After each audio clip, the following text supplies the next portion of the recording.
¿Tienen la escritura? Amén. Dice la Biblia: habiendo dicho Jesús estas cosas, salió con sus discípulos al otro lado del torrente de Cedrón, donde había un huerto, en el cual entró con sus discípulos. Aquí, en este párrafo bíblico, está narrando el momento en que Jesucristo se va a orar, se va al huerto de Getsemaní. Luego del torrente de Cedrón está el huerto de Getsemaní. El torrente de Cedrón es un valle, y en ese valle antiguamente se llamaba el Valle del Rey. Tenía otro nombre y luego se hereda o toma el nombre de Valle del Rey.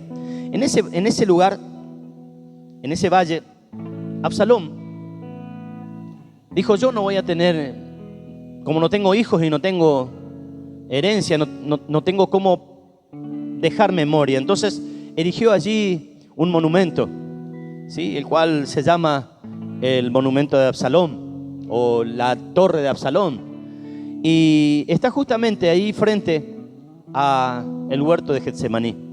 Cuando el Señor atraviesa ese huerto, atraviesa ese valle y va hacia el huerto, es en el primer lugar donde derrama su sangre. Ahí, cuando Él está orando, dice la Escritura que grandes gotas de sudor mezclados con sangre comenzaron a brotar de Él.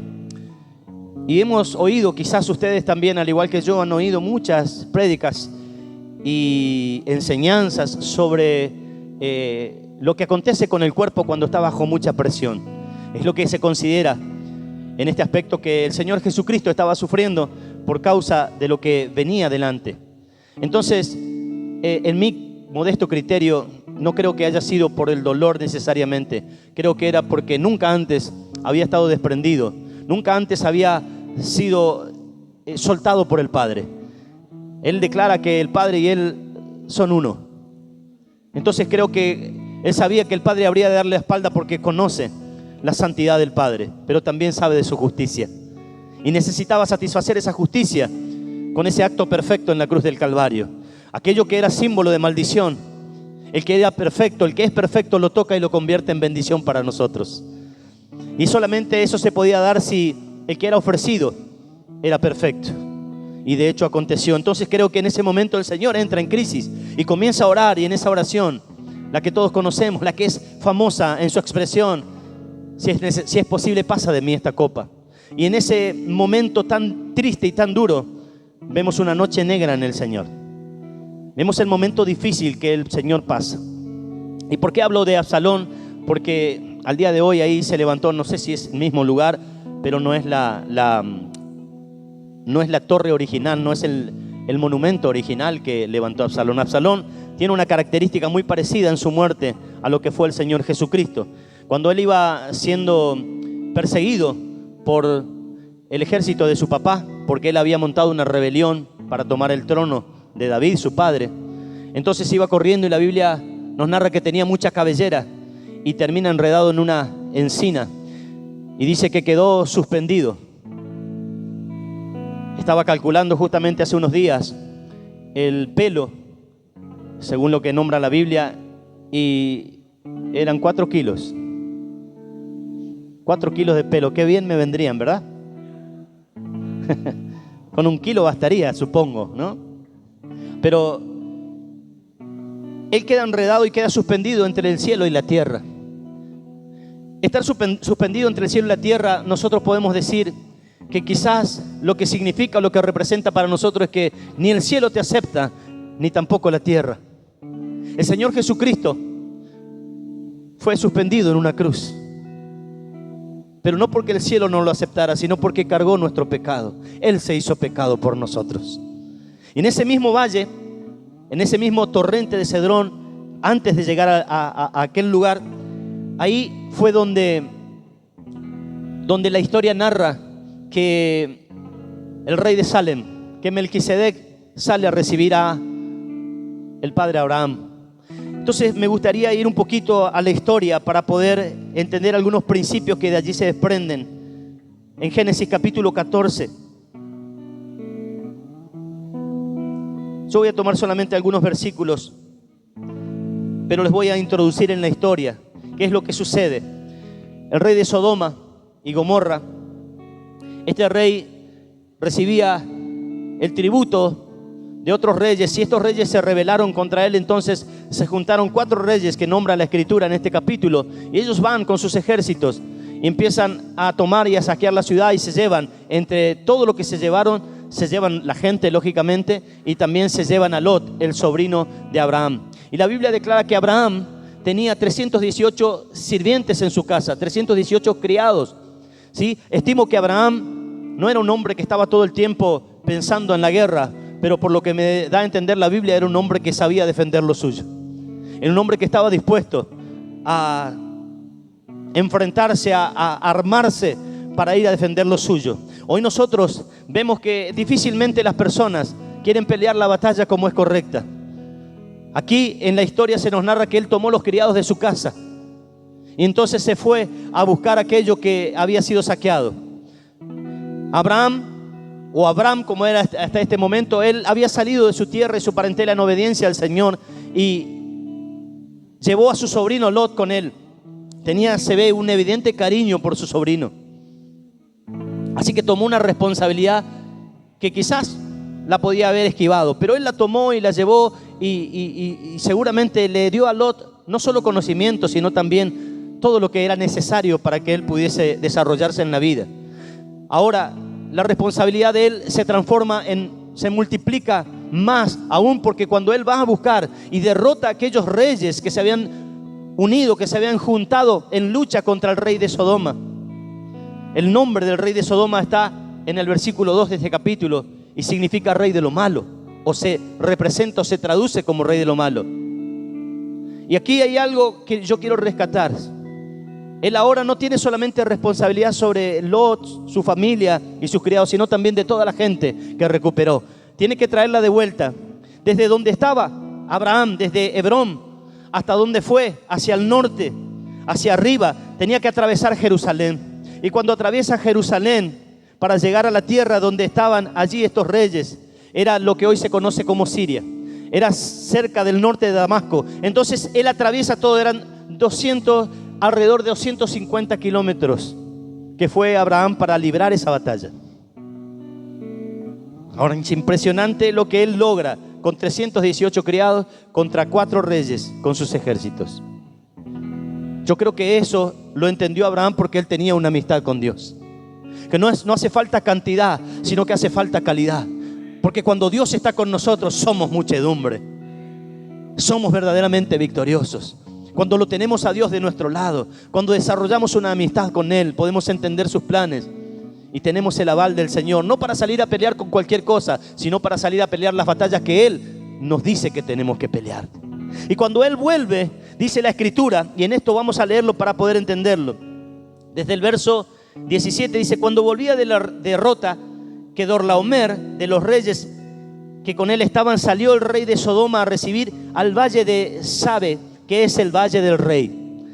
Y dice la Escritura: entonces Melquisedec, rey de Salem y sacerdote del Dios Altísimo, sacó pan y vino y le bendijo, diciendo: bendito sea Abraham del Dios Altísimo, creador de los cielos y de la tierra, y bendito sea el Dios Altísimo que entregó tus enemigos en tu mano.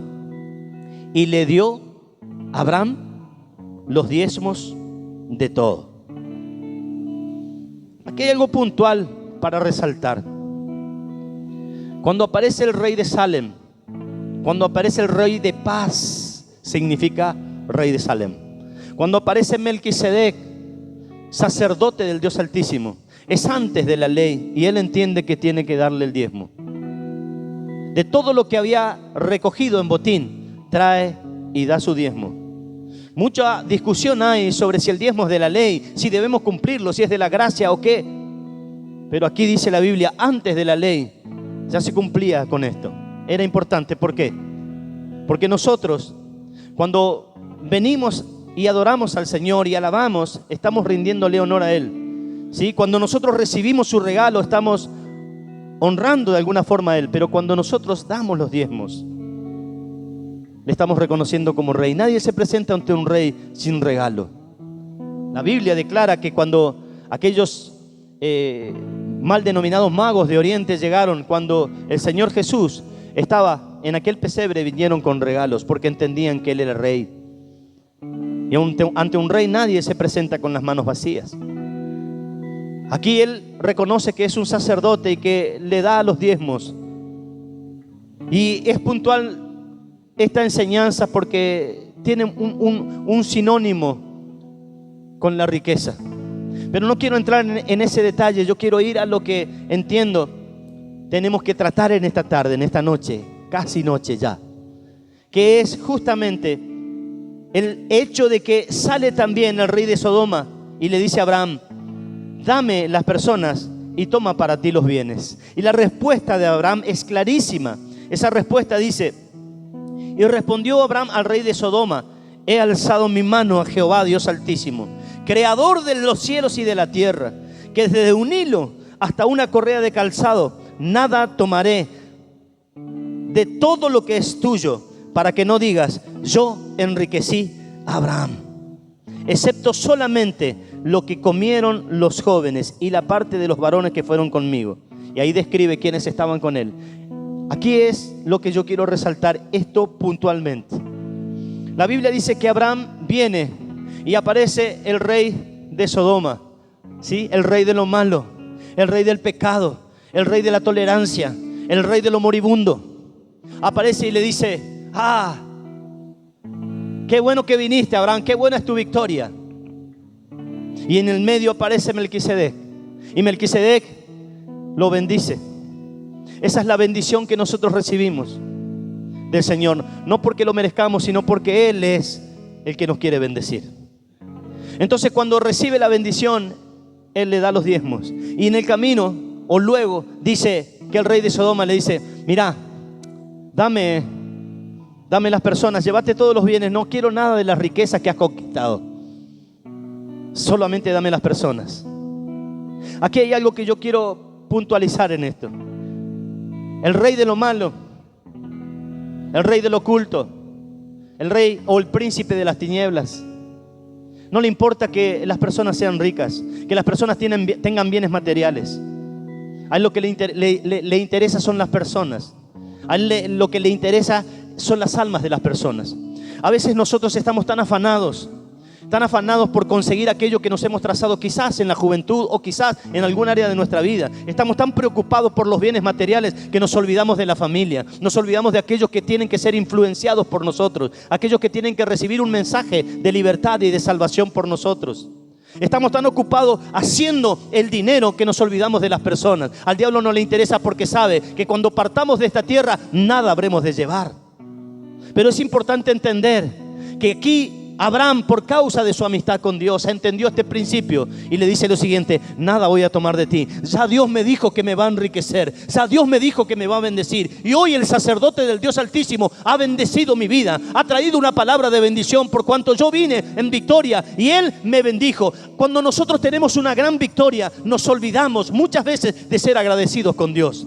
No sé si a ustedes les pasa, pero creo que a la mayoría de las personas les pasa. Tenemos una gran victoria y nos relajamos. Luego de que conseguimos aquello, de que el Señor nos haya otorgado aquello que queríamos o aquello que necesitábamos, nos relajamos.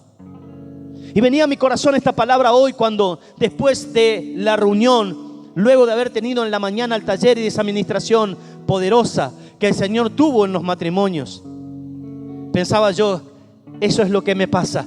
Siempre que hay una gran victoria, siempre que Dios responde a mis expectativas, suelo relajarme. Y a mí la Biblia me dice que Abraham no se relajó y por eso no cayó en la tentación. Esto nos lleva también a lo que narra el Evangelio de Lucas, cuando dice que Jesucristo estaba en el desierto y Satanás vino para tentarlo. Qué bueno que es estar a solas con el Señor. Qué bueno es estar en comunión con Dios. Qué bueno es estar en amistad con Dios. ¿Saben por qué? Porque cuando nosotros tenemos esa fortaleza que viene de parte de Dios, Satanás siempre llega tarde con su tentación.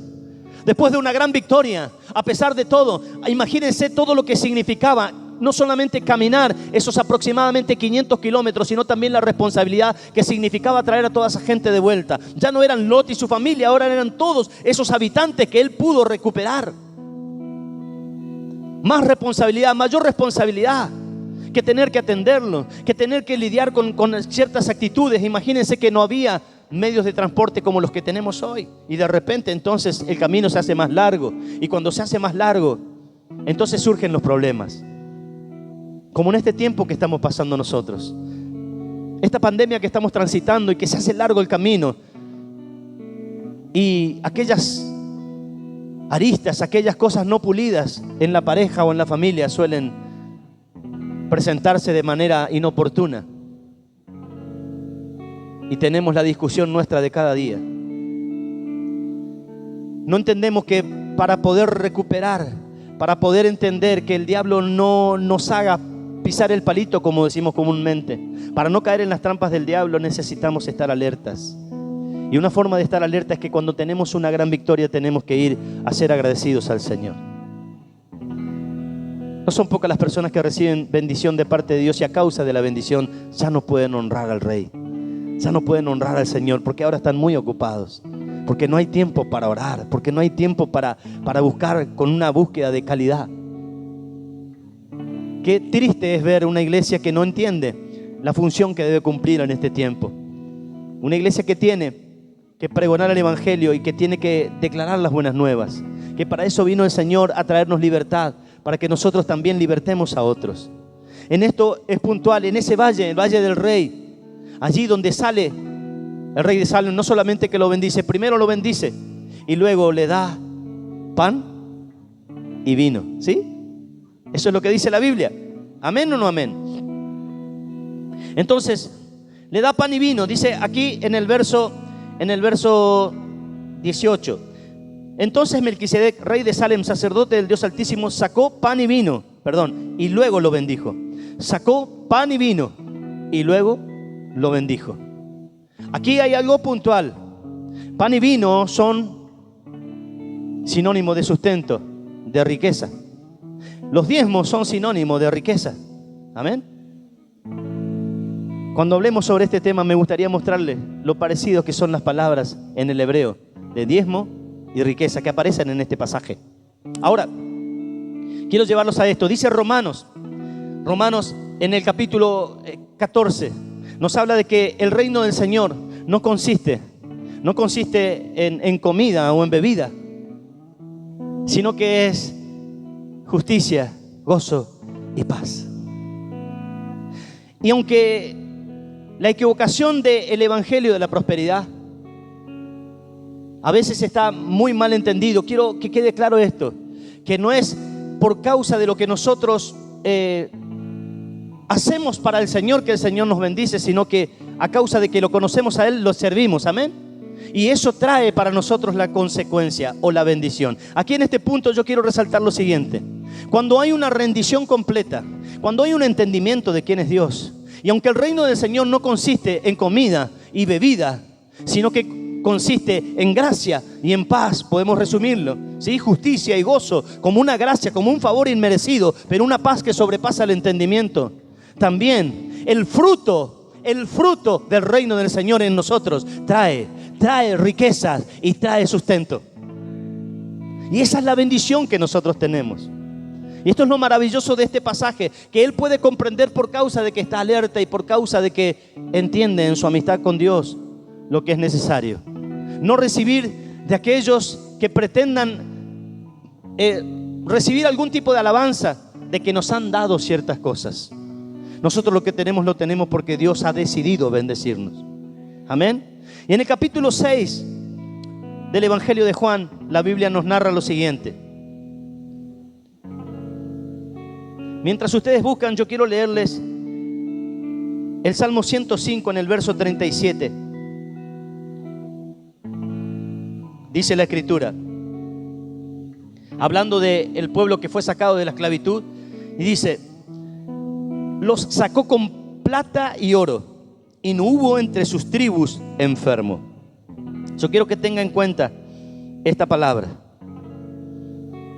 que los sacó ricos y sin enfermedad de la esclavitud, porque estamos hablando del sacrificio de Jesús en la cruz del Calvario y del significado de aquello que Él mismo instituyó antes de ir a esa cruz. El Rey de Paz salió a recibirlo con pan y vino y con bendición. Hay una bendición en la comunión. Hay una bendición cuando participamos del pan y cuando participamos del vino. Hay una bendición que no solamente nos trae una plena comunión con el Señor, sino también una comunión entre nosotros. Y no solamente el beneficio de aquella salvación y de aquella vida que es eterna, sino también de una vida que podemos disfrutar ahora, en este tiempo, sobre la tierra. En este capítulo 6, el Señor habla lo siguiente. Él está diciendo, yo voy a parafrasearlo para no demorarme, pero quiero que ustedes tengan en cuenta estos puntos que estamos tocando, ¿sí? Dice la Biblia que Él dice, yo soy el pan vivo que descendió del cielo. Si el que come mi carne y el que bebe mi sangre tendrá vida. Esta palabra vida es una vida que se traduce como Zoe, que no es la vida espiritual o la vida eterna, sino que es una vida que es parecida a la palabra en hebreo que se usa para el soplo en la nariz de Adán. ¿Soy claro en lo que estoy diciendo? Entonces lo que el Señor está diciendo, el que come de mí, el que participa de esta comunión, el que participa de este recordatorio, de este memorial, entonces tiene comunión conmigo. Entonces Él va a estar en mí y yo voy a estar en Él. ¿Qué significa? Significa que cuando yo como con inteligencia espiritual ese pedacito de pan, y lo hago, reitero, con inteligencia espiritual, entonces yo no solamente estoy participando de una comunión, de algo que Jesucristo instituyó, sino que mi inteligencia, por causa de mi entendimiento abierto, estoy comprendiendo lo que sucedió en la cruz del Calvario. La palabra dice que Él llevó mis enfermedades. Cuando yo como de ese pedacito de pan, aunque no es la transustanciación, no es la transformación de ese pan en el cuerpo de Cristo, sino que yo estoy haciéndolo por fe, pero no como nos dice la Escritura o como nosotros malinterpretamos, en mucho tiempo, que debíamos estar a cuenta, porque dice 1 Corintios 11 que si nosotros comemos y bebemos indignamente, ¿qué es indigno? ¿A qué se refiere con indigno? Hay unas traducciones ahora que nos pueden dar mayor luz, entonces podemos comprender estos principios. Y a veces nosotros veníamos así, he charlado con personas que dicen, resulta ser de que justo cuando iba a salir el perro me saltó y me salieron algunas palabras que no son dignas de un hijo de Dios, entonces yo ahora no puedo participar de la cena. Otro dice, no, porque la gorda se puso pesada y reaccioné y le dije unas palabras fuertes, entonces estoy dolido en el corazón. O al revés, el gordo no me quería traer, entonces lo reté, ahora no puedo participar. Indignamente no significa eso. Indignamente significa que yo no estoy discerniendo, que yo no estoy entendiendo lo que hizo Jesucristo en la cruz del Calvario. Y Él dice que cuando comemos de su carne, cuando participamos de Él, estamos teniendo una comunión con Él y Él está en nosotros y nosotros en Él. La Biblia dice que separados de Él nada podemos hacer, amén. Entonces cuando nosotros estamos unidos a Él, hay una savia que corre, y no es por nuestra condición, sino por la condición que presentó aquel sumo sacerdote cuando se presentó a sí mismo. No solamente Él fue el Cordero, sino también Él fue quien presentó al Cordero. Y Él hizo perfecto ese acto. ¿Para qué? Para que nunca más tuviese que haber sacrificio, sino que la justicia de Dios fue satisfecha por causa de la perfección de ese acto. Y entonces cuando comemos ese pedazo de pan y lo comemos con inteligencia espiritual, estamos diciendo, yo como salud para mi cuerpo, yo estoy comiendo vida para mi cuerpo, yo estoy bebiendo vida para mi cuerpo. No hay nada malo en mi sangre, no hay ningún virus que pueda tocar mi morada, no hay ninguna pestilencia que pueda llegar a mi vida, no hay ninguna maldición, porque la Biblia dice que cuando fueron sacados de la esclavitud, fueron sacados ricos y sanos, ricos y sanos, ricos y sanos. Entonces tengo que entender que cuando yo me presento en victoria por lo que hizo Jesús ante el Rey de Paz, y yo cumplo con lo que tengo que cumplir, no solamente recibo gracia y bendición, sino que también recibo riqueza, sustento, sanidad para mi cuerpo. Es el soplo de vida que trae. Cuando dice el que come, la palabra que se traduce como comer o come es una palabra que significa morder, romper, hacer ruido. Significa que nosotros tenemos que comer con entendimiento. No es solamente participar de un pedacito de pan, un ritual que bueno, lo hacemos. Esto trae comunión no solo con Dios, insisto, sino también entre nosotros. Y por eso dice Pablo, por eso muchos están enfermos y muchos han muerto. ¿Por qué causa? Por no entender lo importante que es participar de la mesa del Señor.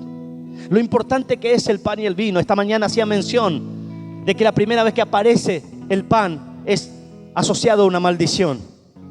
Cuando el Señor dice, con sudor comerás tu pan.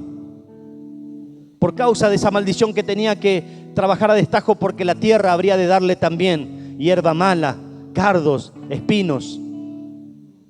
Entonces, cuando aparece el vino en el capítulo 6, también nos habla en un contexto negativo, en un contexto malo, cuando Noé se embriaga. Separado el pan del vino no tiene prácticamente nada bueno para nosotros. Pero cuando los unimos, y los unimos en un sentido espiritual, hay algo que acontece. Hay algo que el Señor hace. La Biblia dice en el capítulo 24 del Evangelio de Lucas, nos enseña lo siguiente, que Jesús, caminando junto a unos discípulos que iban a Emaús, entonces Él los oyó hablar y ellos hablaban tristes y se quejaban y expresaban su tristeza, expresaban su desilusión de todo lo que había acontecido. Entonces el Señor intencionalmente les pregunta, ¿de qué es esto que ustedes hablan? Entonces le dice, ¿acaso no has sabido de que aquel Jesús que pensamos que era el Mesías murió? Toda su esperanza se diluye en ese acto. Entonces el Señor le dice, insensatos, sin entendimiento, todo lo que la Escritura habla de mí.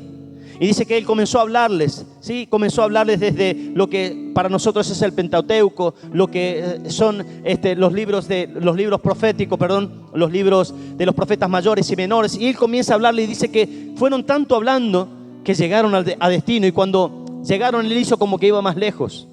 Y ellos lo invitan a quedarse. La Biblia dice que lo invitan a quedarse y Él se queda y en un momento se sentó a la mesa. Se sentó a la mesa, partió el pan, lo bendijo y les dio de comer. Y eso les abrió los ojos. Entonces ellos pudieron ver que era el Cristo resucitado. Cuando nosotros peleamos la batalla por nuestra familia, peleamos la batalla por nuestros seres queridos, cuando peleamos la batalla por aquellas personas que conocemos que se van a la perdición, más allá de que ellos no lo sepan, cuando nosotros entramos en una intercesión para que esta situación sea transformada, el Señor no solamente está dispuesto a darnos aquello que perdimos, sino también a revelarnos lo que acontecerá en el futuro, lo que va a pasar en días más adelante. Porque el Señor está buscando que su iglesia entre en un nivel de oración más grande, por causa de que lo que hizo Jesucristo en la cruz abra nuestro entendimiento, abra nuestros ojos. Pero mientras nosotros sigamos distraídos, mientras nosotros estemos aceptando simplemente que todo lo que el enemigo quiere ofrecernos, disfrazado de bueno, y nosotros sigamos aceptando, no vendrá luz a nuestro entendimiento. Es menester, es necesario que nosotros hoy podamos comprender la importancia del pan y del vino.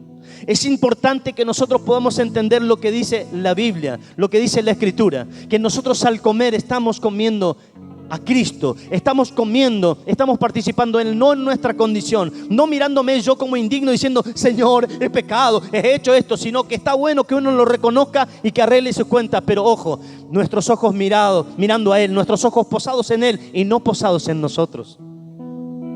Y eso significa que cuando yo me acerco a la mesa del Señor, y cuando yo tomo el pan, y cuando yo tomo el vino, centrado en lo que Él es y en lo que Él hizo, entonces yo estoy recibiendo de su vida.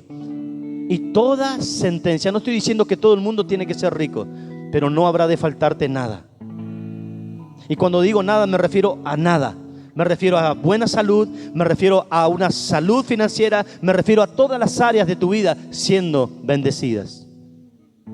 Y aquí, en este acto puntual, lo que Pablo nos enseña a través de la carta a los Corintios es: tengan cuidado, no coman indignamente, no coman sin discernir, disciernan. Ustedes son hijos, hay una abundancia de gracia y hay un don de justicia, ¿sí? Que los está coronando, que los está poniendo en una posición que ustedes no merecen, pero que Él se las da por cuanto el sacrificio es justo, por cuanto la ira de Dios ya fue satisfecha, ya descargó su ira sobre su Hijo. Ahora tenemos libertad, ahora tenemos nosotros salvación. En aquel que se suspendió, en aquel que no podía ir a los cielos porque todavía no estaba santificado, aquel que no podía estar en la tierra porque debía cumplir con lo que la justicia del Padre exigía.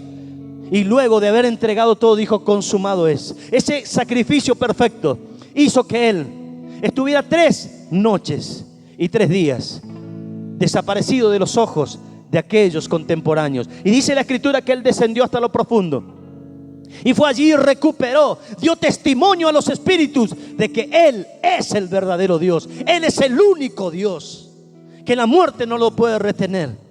Y que cuando nosotros cumplimos, que cuando nosotros nos asociamos, que cuando nosotros nos juntamos y discernimos que esto no es meramente un pedazo de pan y una porción de vino, sino que le doy la importancia que para mí tiene, entonces yo estoy comiendo salud para mi cuerpo, estoy bebiendo vida para mi espíritu, estoy bebiendo vida y sanidad para mi alma. Yo estoy haciendo algo que no puede comprender mi mente común, pero por cuanto lo veo a él, que su cuerpo fue partido, entiendo que su cuerpo fue partido, entonces mi entendimiento se abre, mis ojos se abren.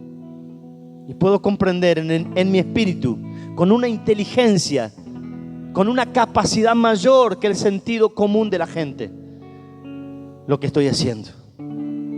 Y qué bueno que nosotros no tengamos que preocuparnos más que conocer nuestra condición y saber que Él es quien nos prepara y nos predispone para que podamos participar. Hay algo maravilloso en su gracia que no estamos comprendiendo, que no sabemos aprovechar, porque damos por sentado a veces el día de mañana. Y la Biblia nos advierte que no tengamos por sentado el día de mañana, sino lo único que tenemos es el hoy. Y tenemos que aprovechar este día de hoy. Qué bueno que ustedes y yo podemos estar en esta noche en este lugar. Y cuando el Señor dice que Él se levantó de entre los muertos y que luego de haber abierto los ojos de estos discípulos fueron y dieron testimonio a aquellos que estaban en Jerusalén. Volvieron. Cuando Abraham volvía de la conquista contra aquellos 4 reyes, él tenía que volver de aquella zona norte, ¿sí? De la zona de Siria, de lo que hoy es Siria, tenía que pasar por Jerusalén. Los discípulos volvieron a Jerusalén, tenían que pasar por Jerusalén y tenían que dar testimonio. Cuando Abraham dio testimonio de la victoria, aquellos contemporáneos de Abraham alabaron a Dios. Nosotros estamos dando testimonio de la victoria de Jesucristo, porque esto dice: hagan esto en memoria de mí. No hagan esto en memoria de ustedes, su condición, pecadores, enfermos. No, de ninguna manera. Hagan esto en memoria de mí. Hagan esto en memoria de mí. Yo soy el sacrificio perfecto, dice el Señor. Yo soy el que obró la justicia en el Padre.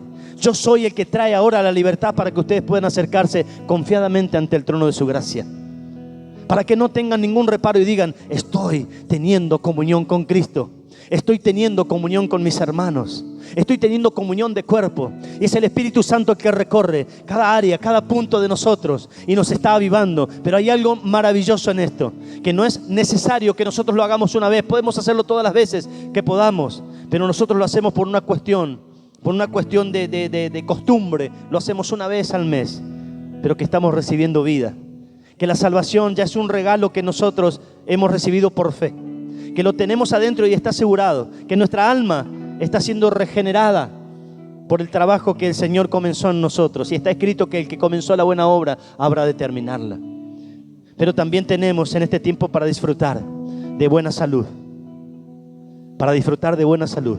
Y termino con esto. Dice la Biblia en Éxodo 12 que el Señor le da una orden, le dice que coman aquel cordero pascual, que coman todo, que no dejen nada.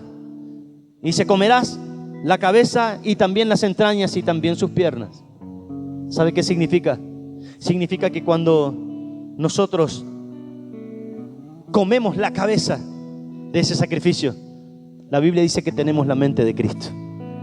Cuando comemos las entrañas, está diciendo aquello que estás necesitando en tu interior. ¿En qué área de tu cuerpo? No estoy hablando puntualmente del alma, estoy hablando del cuerpo. ¿Qué necesitas?